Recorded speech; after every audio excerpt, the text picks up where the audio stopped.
We'd like to welcome you to BeMoreNews.com, the news before the news, where we uncover the truth.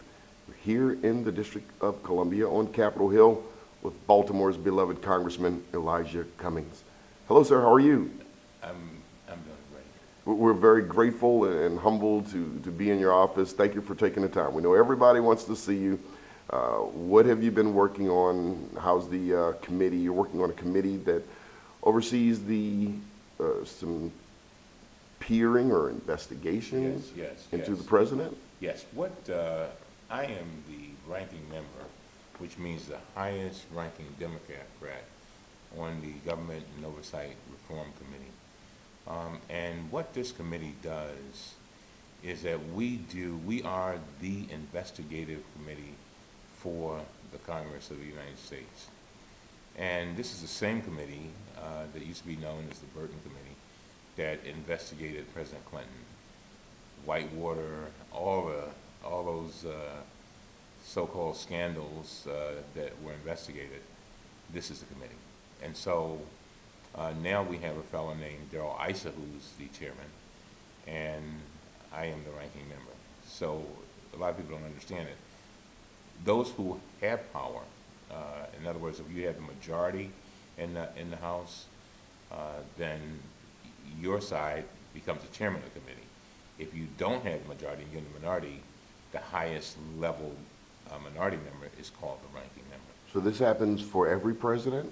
This happens for every Congress. In other words, every time a Congress comes in, it depends on who is in charge. Whoever has the majority of the representatives elected, they are in charge, and so that's the chairman. A lot of people don't understand that, but it's very significant. And the reason why it's so significant is because now, with Darrell Issa, who is the chairman, who is a Republican, he has called the president the most corrupt president in history. He backtracked from that a little bit, but he also has made it clear that he's going to do extensive investigations of President Obama. And part of my role is to make sure that when these hearings take place and when these investigations take place, that they are done in a fair way. The other thing that he has as the chairman, he has the power to subpoena anybody in the country. He can almost do it single-handedly. And so part of my job is to make sure that when these subpoenas come out, that they are done in a fair way. And if we can avoid issuing subpoenas, to try to work out things, to say, for example, get witnesses in to testify, to get them to do depositions, things of that nature, to provide documents. And so I have a pretty interesting job. And in that job, I have under me about 27 lawyers who actually work at my instructions to address these issues that are coming before our committee.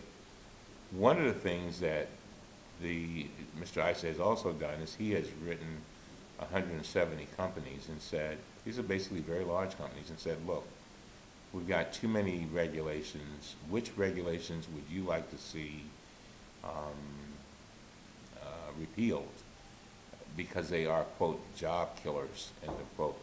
Well, the problem is that they when he did that, he never asked for organizations like the Sierra Club, which deals with the environment, or other organizations that, say, for example, deal with labor conditions, such as safety conditions. He never asked those folks how would repeal of certain regulations affect the average person.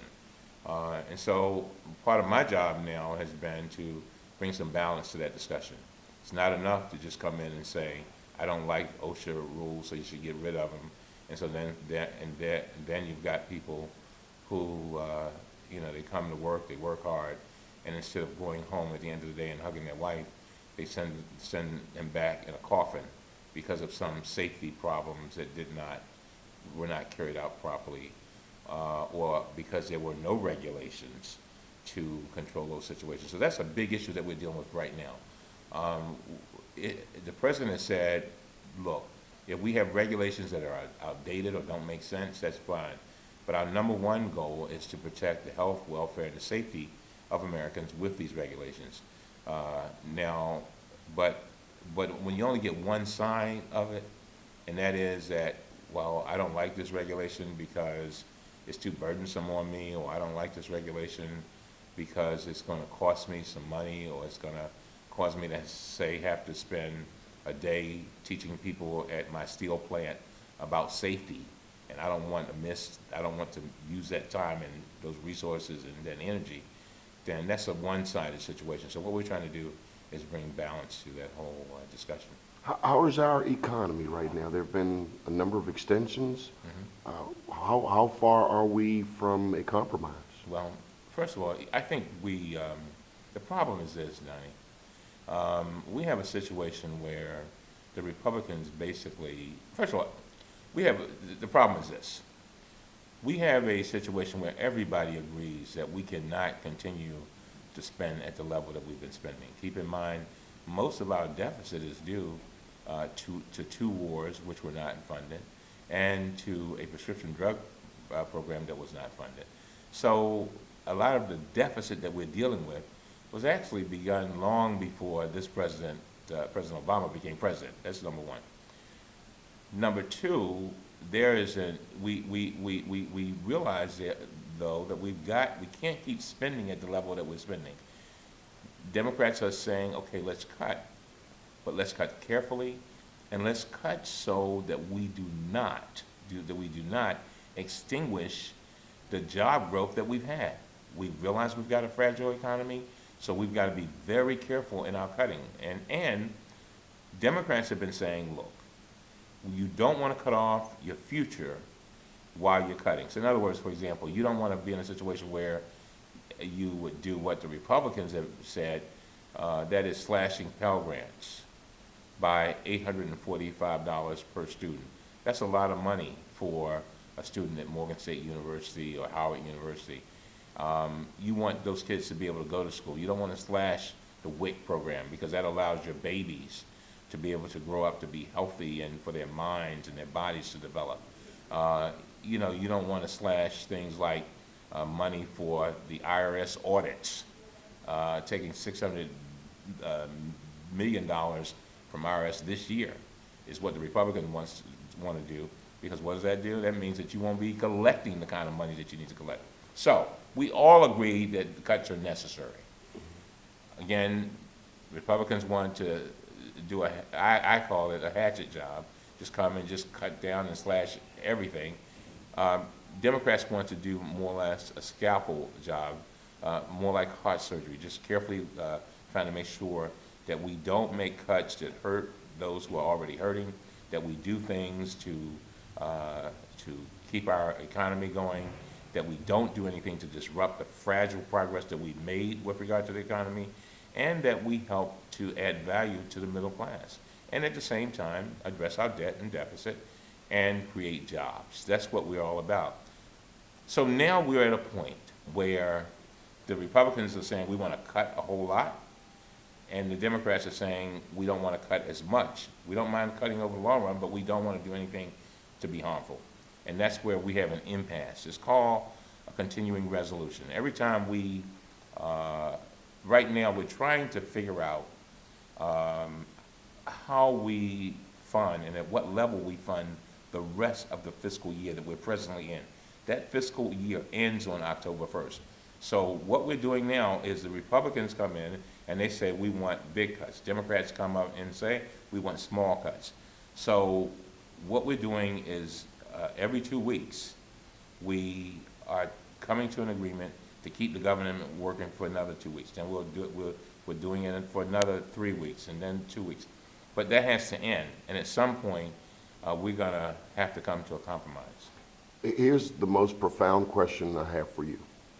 How are you doing?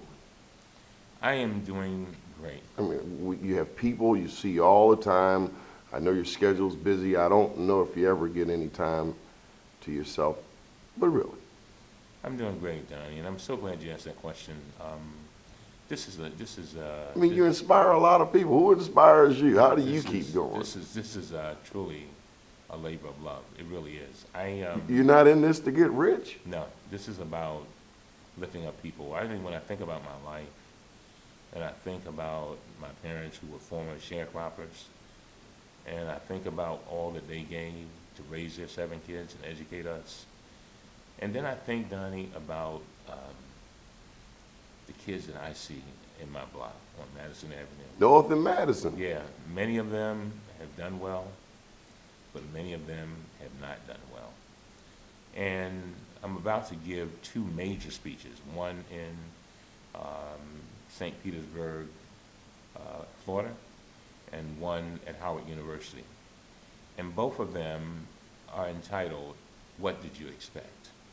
What did you expect?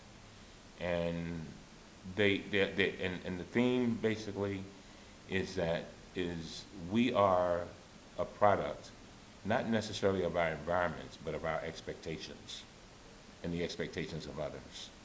And what I'm trying to do is make sure that every little Elijah grows up to be productive, that they don't grow up expecting little. I don't want them to expect to be rejected. I really don't. It pains me to think that our children grow up thinking and believing and expecting that they're going to be rejected, that they're not going to accomplish things. And so part of my life and the reason why I'm so excited about my job is because I am able to take my own life as an example. And I'm not ashamed of it. A lot of people would be hesitant to say that their parents were former sharecroppers. I'm not hesitant at all, because to me that is a powerful statement. The idea that 2 people with less than a 6th grade education could be the parents of a congressman and a Phi Beta Kappa and a lawyer in one generation. In one generation. I mean, and so you know, every day when I ride into Washington, Donnie, I look up at the Capitol, and I literally every time I pinch myself. It's real. Yeah, it's because it's real. So when people say, "Well, Elijah, do you get tired?" No, I don't get tired. Do you lose hope? I get a little down sometimes. I get down when I see young people dropping out of school. So give me a favorite quote. What's something you reflect on when it's dark outside? Well, I think the thing I reflect on the most, and it's something that I say all the time, is our children are the living messages we send to a future we will never see. In other words, Amen. We send our children. Our children are the ones that will see things that we'll never see, that we can't even imagine. Amen. I mean, I think about my father all the time. I'll never forget, and I'll tell you this, and I'll end it here. But my father, I'll never forget. I had one of my cousins was in South Africa, and my father was riding with me in the car in Baltimore. And my cousin in South Africa, while traveling at South Africa, called us from her car to our car. And my father said, "You know what? I can't believe this." He says, "You mean to tell me they don't have a wire going all the way from there?" So he saw something that his parents they would never have imagined. My grandmother had an outhouse when I was 8 years old. I'll never forget it. In South Carolina, living in basically a shack where you literally could see the ground down there in Manning, South Carolina. You could literally look through the floor and see the ground. You could see cracks in the walls where newspaper was between logs. So, you know, what I'm saying to you is we come a long way, but we also have a long way to go. So if my life can be an inspiration to help somebody realize their potential and for them to have higher expectations, but it's not enough for me to be an example. I just thank God that I'm in a position to help them get to where they have to go. Well, we're glad that you're on Madison Avenue and we don't have to go. Thank you for your time. Thank you. I'm honored. I'm truly honored. We're truly honored. The one and only Congressman Elijah Cummings. Keep watching BeMoreNews.com, the news before the news, where we uncover the truth.